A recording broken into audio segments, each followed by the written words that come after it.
म्हातारा होता एवढा संसाराला बाजीवरती पडलं आणि बाजीवरती पडल्यानंतर बरेच दिवस गेले. त्याला एका जागेवरती पाणी आणून द्यावं लागायचं, जेवण आणून द्यावं लागायचं. बरेच दिवस गेले. आता मृत्युमुखी पडलं, म्हणजे बोलताच येत नव्हतं. परंतु एक दिवस सगळे अशी सुनाबाळा सगळे एकत्रित आले होते आणि त्या ठिकाणी म्हातारा फक्त एकच खुणवायचं, काय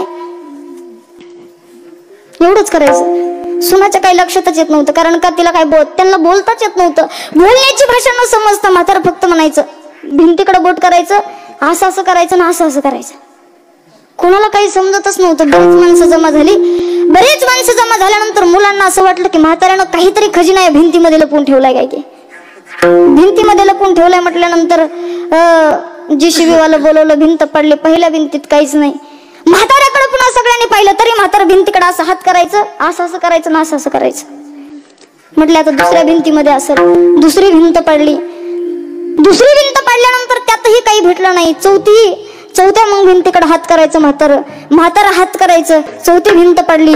सगळ्या भिंती पाडून टाकल्या आणि टाकल्यानंतर एका गावातल्या, म्हणजे जो वेद होता, काय म्हणतात त्याला, वैद्याला बोलवलं. वैद्याला बोलवल्यानंतर म्हणायचं काय हे काय म्हणतात आम्हाला जरा समजावून सांगा. वैद्य म्हटला त्यांची बोली भाषा आपल्याला कळल्याशिवाय ते काय म्हणतात हे आपल्याला समजणार नाही.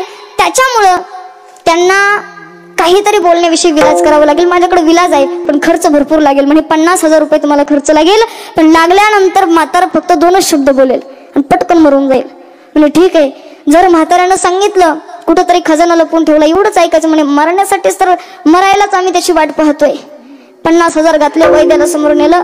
वैद्याने त्या ठिकाणी त्या म्हाताऱ्याला बोलण्याची भाषा त्या ठिकाणी वैद्यानं शिकवली. म्हणजे बोलता यावं असं वैद्यानं औषध दिली.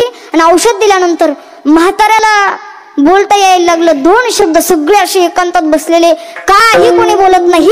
आणि त्याच्यामध्ये त्या ठिकाणी म्हातारा म्हटलं, काय बाबांनो वेडे आहात का तुम्ही? मगापासून पाहतोय भिंती पाडताय, JCB वाला बोलवताय, माणसं जमताय. मगापासून सांगतोय आपल्या भिंतीला अडकवलेली चाळणी चाळायची शेजारणीनं नेली. काय केली?